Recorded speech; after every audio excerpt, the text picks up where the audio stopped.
noite, povo de Deus, paz seja convosco. Seja Boa bem-vindo. noite. Seja bem-vindo ao programa Panorama Bíblico. Então, nosso segundo programa, estamos aqui hoje ao vivo. Queremos lembrar, irmãos, que vamos ter o nosso contato pela rádio, no WhatsApp 999417750. Também temos o nosso contato no Instagram, @Rádio Resgate. E também vamos ter no YouTube também a transmissão do nosso programa. E contamos com vocês para nós aprendermos a cada dia mais as coisas do céu, o que o Senhor quer para nós. Amém? Vamos lá, pastor? Amém, amados. Vamos começar nos conectando com o Senhor aqui. Vou pedir que você aí, vamos mergulhar em Deus, pedindo a direção dEle, porque nada nós podemos fazer na palavra de Deus, com Deus, sem Ele. Amado Deus e eterno Pai, no nome santo e sagrado de Jesus, estamos juntos aqui e eu peço, meu Deus, que o Senhor nos ajude, Senhor, através do Teu Espírito Santo, que possamos estudar a palavra juntos aqui. Cada ouvinte, Senhor, que está aqui do outro lado, que ele possa sentir o toque do Teu Espírito Santo e ser edificado, assim como nós estamos sendo aqui, pela Tua palavra, Senhor. Abençoa todos nós, esteja conosco. Assim nós o cremos e te agradecemos. Amém. Oh, glória a Deus. Agora sim, a gente está com a presença do Pai. Glória a Deus, glória a Deus. Amém? Então, pastor, semana passada nós trabalhamos sobre Gênesis 1, né? E eu quero começar nosso programa de hoje. O intuito era terminar Gênesis capítulo 1, né? Isso, mas eu quero te fazer uma pergunta hoje, no começo do programa já, para a gente poder relembrar o que falamos a semana passada, certo? Então, o que contemplou Gênesis 1? Na verdade, nós começamos estudando a palavra de Deus por Gênesis, o livro das origens. O livro é onde a gente estuda a origem de todas as coisas, céus, terra, animais viventes. Deus estava, como a gente fez aquela analogia semana passada, Deus estava preparando o local para que o habitante recebesse aquele local pronto já. Deus aplainou tudo, Deus fez tudo pronto, edificou uma casa, Ele colocou os alicerces, tudo Ele fez ali, era após era. Na verdade, didaticamente, como está na palavra em português, dia após dia, em era após era, Deus foi preparando um habitat, foi preparando a casa para que chegasse o habitante, para que chegasse alguém que Ele prepara, que diferentemente da criação, Ele fez com suas mãos e Ele mesmo veio e soprou. Mas aconteceu um problema, né? Bem que dizem que os caminhos do homem não são os caminhos de Deus. Nós nos programamos para falarmos do capítulo 1 todinho na semana passada. Porém, ficamos sem falar do quinto e do sexto dia, pastor. Isso não pode. Nós temos que terminar para começarmos o segundo capítulo isso hoje. Isso para demonstrar que a criação de homens não é criação de Deus. Aleluia. Amém. Glória a Deus por isso. Vamos lá. Então, pastor, o que a gente poderia falar sobre o quinto e o sexto dia para nós encerrarmos o Gênesis 1? Vamos a uma leitura rápida aqui do quinto dia e do sexto dia, antes da gente adentrar ao capítulo 2 e irmos para o descanso do Senhor. Então, no capítulo 1, versículo 20, diz assim: acompanhe, pegue seu caderno. Você em casa que pegou seu caderno, pegou seu lápis, sua caneta, que está pronto para fazer suas anotações aí, preste atenção. Disse também Deus, versículo 20: fervilhe as águas um fervilhar de seres vivos, e que as aves voem acima da terra, sob o firmamento do céu. E assim aconteceu. Dessa forma, Deus criou os grandes animais aquáticos e os demais seres vivos que povoam as águas, em conformidade com suas muitas espécies, e todas as aves também de acordo com suas espécies. E observou Deus que isso era bom. Então Deus os abençoou, declarando: sede fecundos, multiplicai-vos, enchei as águas dos mares, e que também as aves se multipliquem na terra. Passaram-se a tarde e a manhã, e este foi o quinto dia. Este é o quinto dia da criação. E o que Deus quis trazer para nós com essa palavra aqui em Gênesis? Deus já estava povoando a terra com os animais. Deus estava descrevendo aqui. Aqui tem um pequeno adendo que eu vou rapidamente falar aqui para a gente passar depois para o capítulo 2. Quando Deus está colocando aqui as aves do céu, estão contemplados também na verdade, no hebraico bíblico, no original, quando se está falando das aves do céu ali, mas está contemplado todo animal que voa, seja ele ave ou seja ele inseto também, já estava contemplado nessa parte aqui da criação. É interessante que se faça esse adendo, esse parênteses, para que se entenda, porque na língua portuguesa, muitas vezes, ela não abarca totalmente a grandiosidade do hebraico. Daí, quando a gente vai estudando teologia, vai se aprofundando um pouco nas línguas originais, a gente vai pegando essas pequenas nuances que é importante a gente fazer uma anotação aqui. É porque a palavra de Deus, ela é muito maravilhosa. E por mais que nós tentamos ver, a entender e compreendê-la, jamais a gente vai entender nas minúcias. Graças a Deus ela não se esgota. Só que um dia nós vamos chegar diante do Criador e vamos dizer: Senhor, o que é isso que tu quisesse falar, né? Eu quero ir para a glória, amém, irmãos? Então um dia nós vamos ter esse contato face a face com o Senhor e vamos tirar muitas dúvidas, né? Lá não haverá pranto, não haverá dúvida, não haverá nada. Ótimo. Graças a Deus. Então, pastor, sexto dia, o que contempla? No sexto dia, versículo 24, diz assim: E disse Deus, que a terra produza seres vivos segundo suas espécies, rebanhos domésticos, animais selvagens e todos os demais seres viventes da terra, cada um de acordo com sua espécie. E assim aconteceu. Deus fez, portanto, todas as feras selvagens, segundo suas espécies, os rebanhos domésticos, conforme suas espécies, répteis e todos os demais seres vivos, cada um de acordo com a sua espécie. E observou Deus que isso era bom. Então Deus determinou: façamos o ser humano à nossa imagem, de acordo com a nossa semelhança. Domine ele sobre o peixe, sobre as aves, sobre os grandes animais e todas as feras da terra, e sobre todos os pequenos seres viventes que se movem rente ao chão. Deus, portanto, criou os seres humanos à sua imagem. A imagem de Deus os criou. Macho e fêmea os criou. Deus os abençoou e lhes ordenou: sedes férteis e multiplicai-vos, povoai e sujeitai a terra. Dominai sobre os peixes do mar, sobre as aves do céu e sobre todo animal que rasteja sobre a terra. E acrescentou Deus: eis que vos dou todas as plantas que nascem por toda a terra e produzam sementes, e todas as árvores que dão frutos com sementes. Esse será o vosso alimento. Também dou a vós os animais da terra, e todas as aves dos céus, a todos os répteis da terra e a todas as criaturas em que há fôlego de vida, todos os vegetais existentes como mantimento e sustento. E assim aconteceu. Então Deus contemplou toda a sua criação, e eis que tudo era muito bom. Houve assim a tarde e a manhã. Este foi o sexto dia. Como interessante quando nós começamos a pensar na palavra de Deus, né? Em nenhum momento, mesmo Deus criando todas as coisas, Ele nunca desamparou nenhum ser vivente, porque até então o homem ainda não estava formado. E as criaturas que Ele já havia criado, Ele já havia pensado em como cuidá-las, para depois poder fazê-las. Então Deus é perfeito em todas as situações. Ele jamais desampara aquele seu. O Deus que nós servimos é um Deus de detalhe. Isso desde o ser rastejante, desde um inseto, por minúsculo que seja, desde um ser microscópico, já estava contemplado na criação. E aqui tem um adendo, que até foi uma pergunta que muitos alunos meus, quando eu conversava na sala de aula com o professor, muitos alunos me questionavam: professor, aonde que está o dinossauro na Bíblia?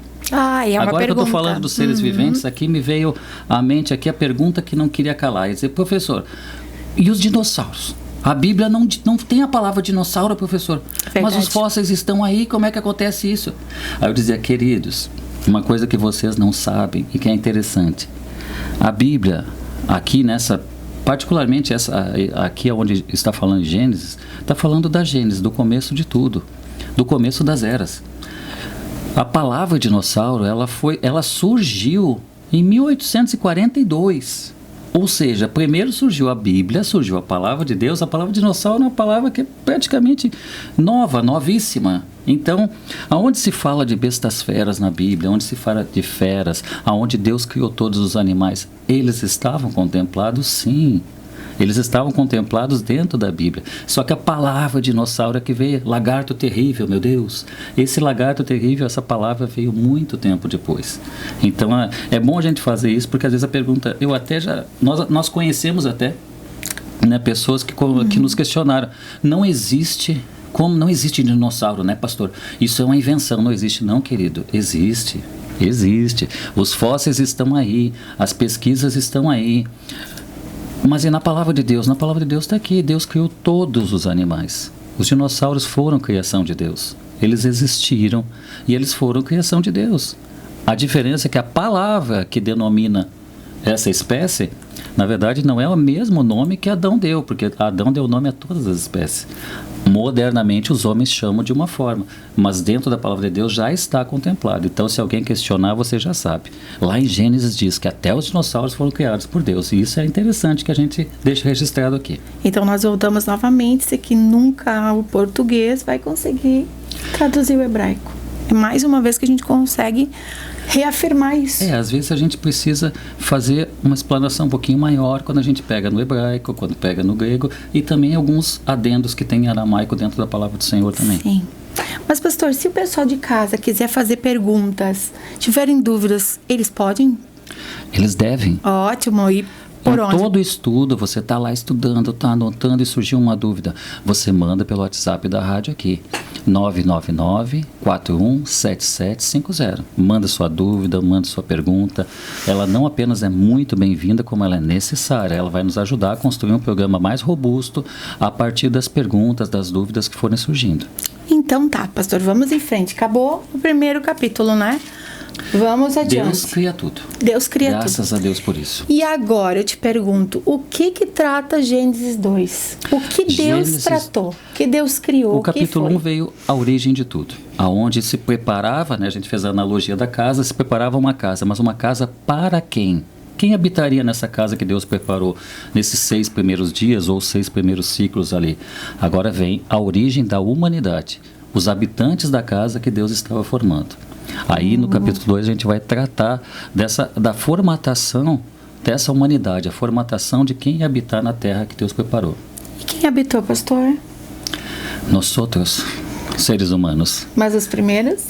Os primeiros seres humanos criados por Deus, a imagem e semelhança dele. Adão e Eva.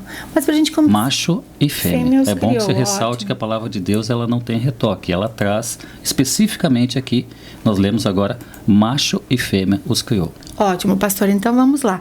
Mas o que significa Adão? Ou Adam, né? O Adão, na verdade, assim, o nome Adão, isso é muito rico no hebraico. A palavra Adão, ela traz exatamente quem ele é.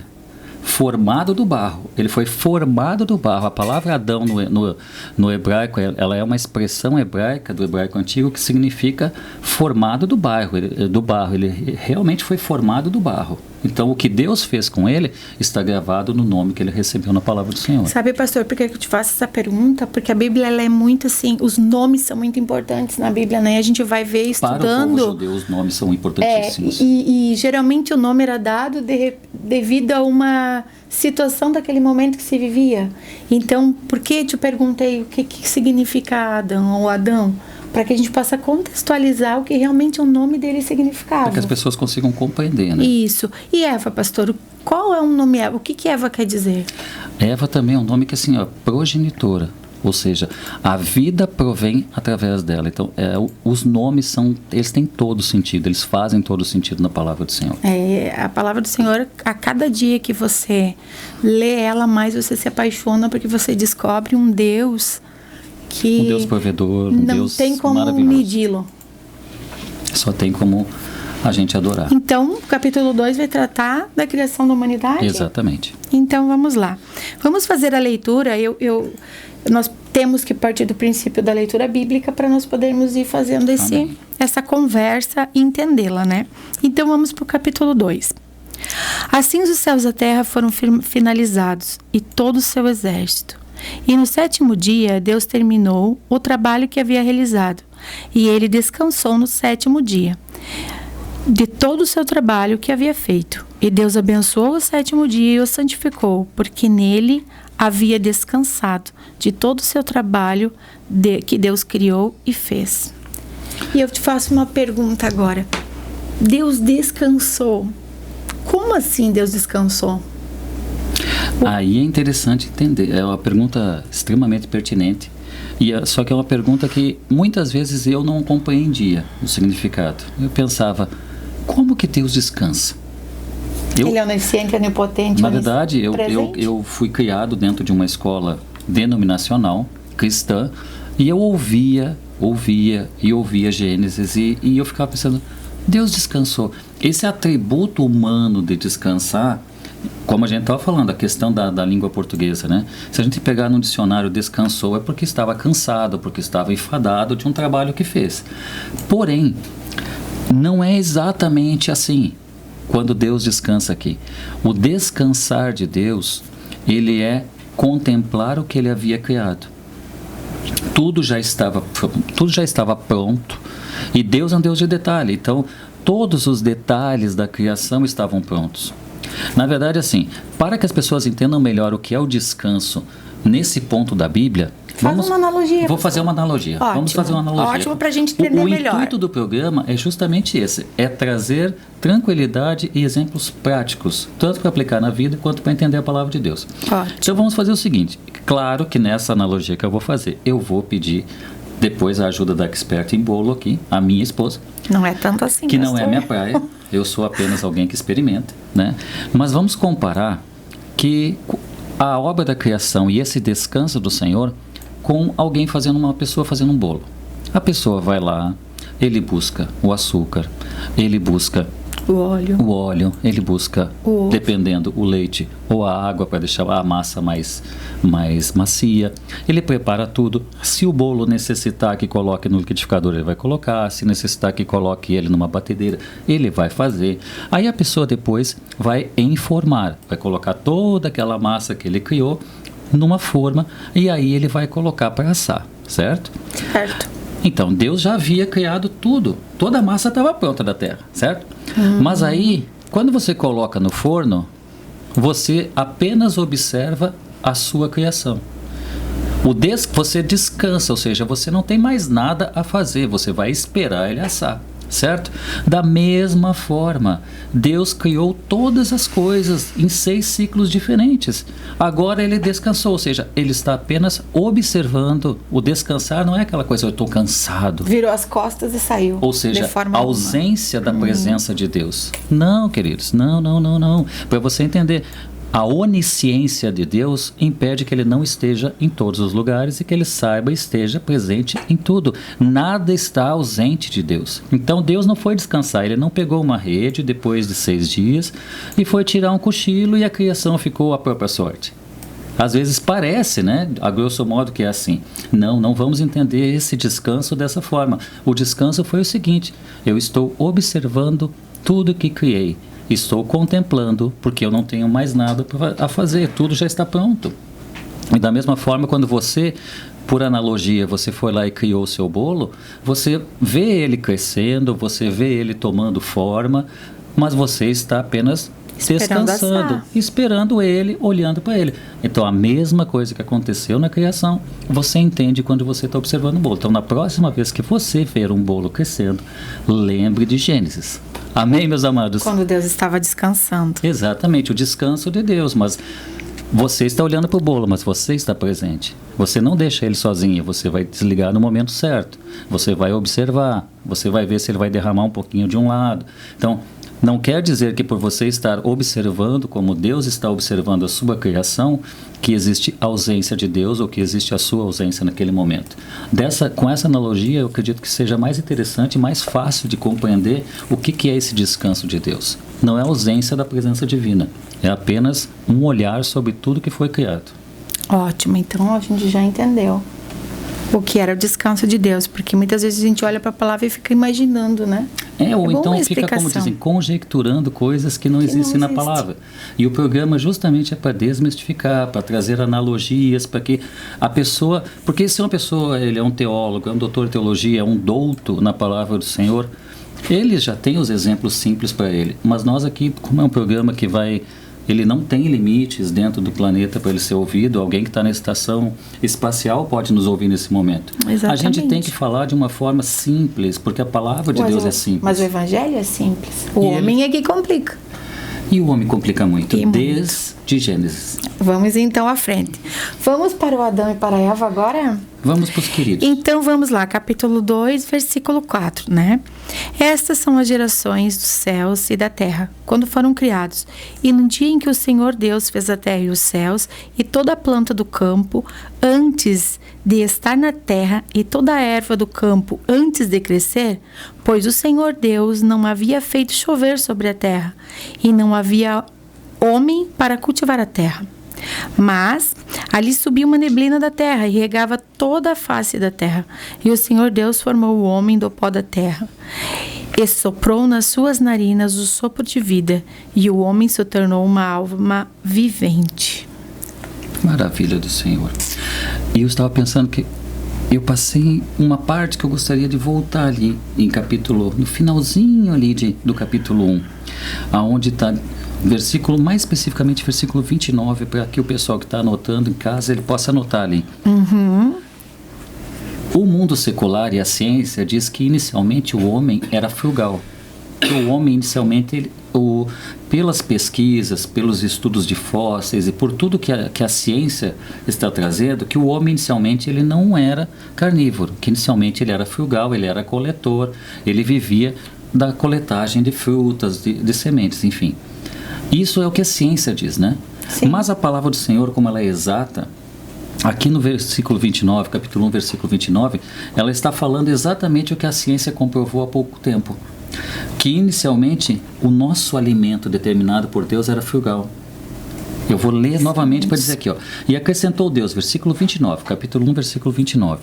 Eis que vos dou todas as plantas que nascem por toda a terra e produzem sementes, e todas as árvores que dão frutos com sementes. Esse será o vosso alimento. Então, o que a ciência está comprovando, na verdade, eu acho que não existe um embate. Até é importante que o estudante da Bíblia que nos acompanha entenda que não há um embate entre ciência e Bíblia.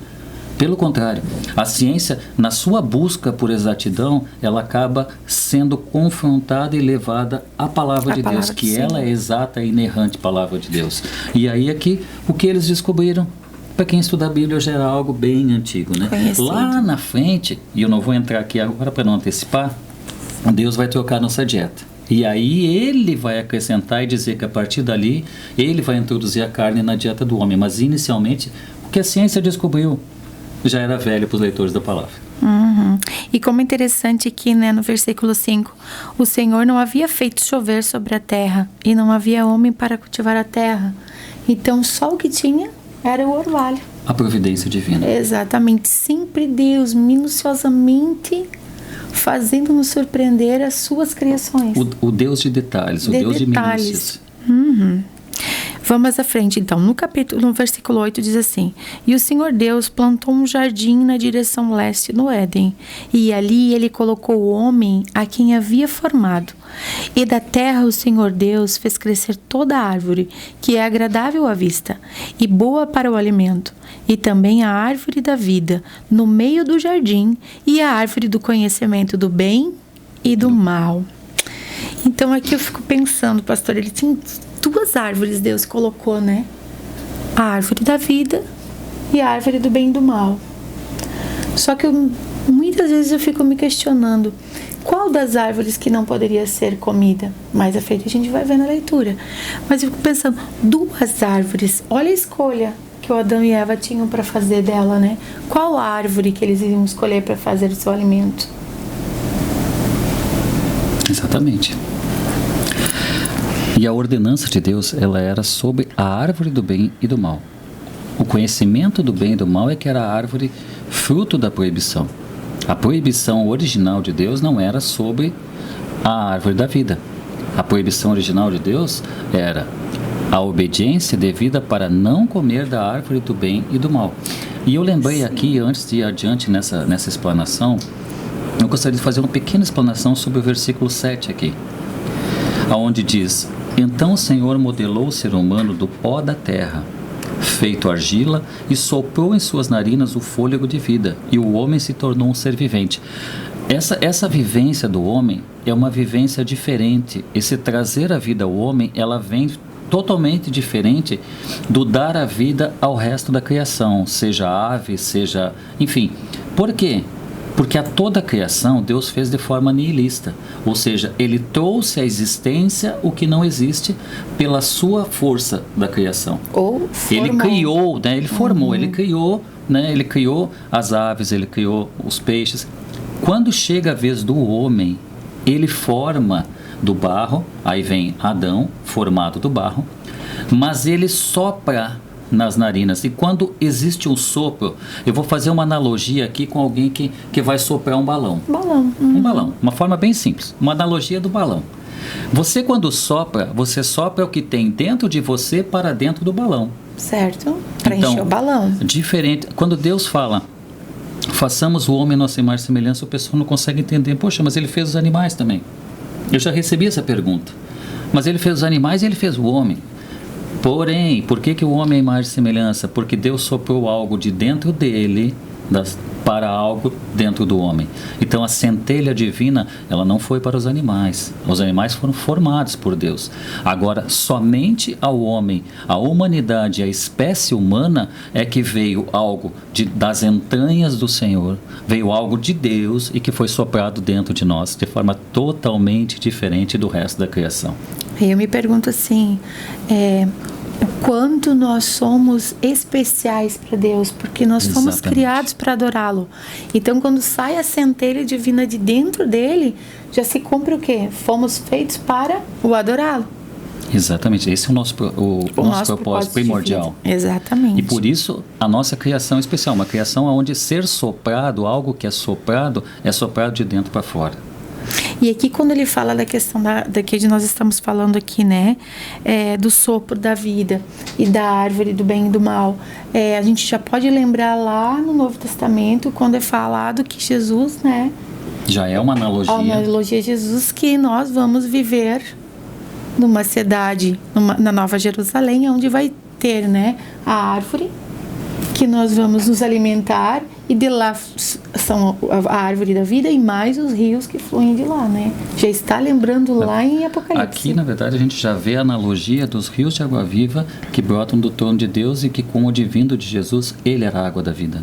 Sim. Então a gente já tem uma figura do Novo Testamento também representada aqui no livro de Gênesis. Sim. Uhum. E também quer dizer que assim, depois que nós estivermos lá diante do Criador, nós não teremos mais expulsão, né? O pecado já não entrará mais lá, né? Não.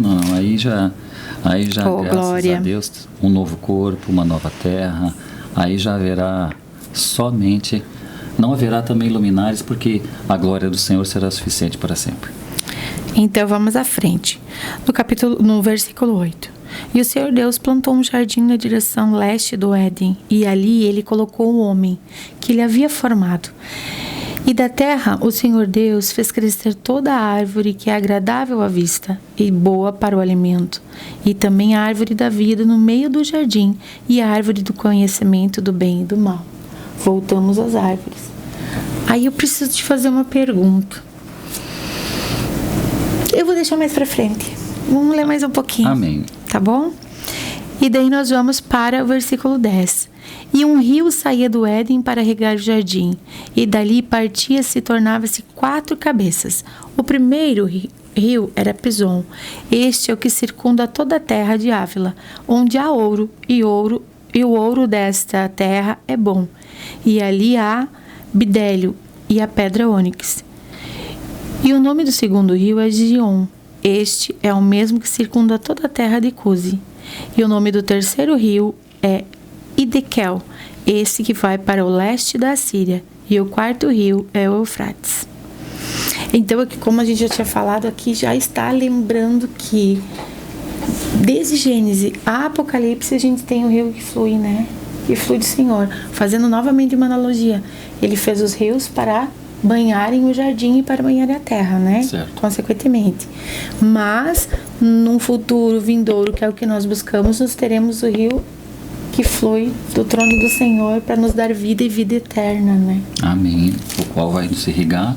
Aqui a gente tem uma questão própria dessa questão geográfica também, que a gente consegue não existe uma determinação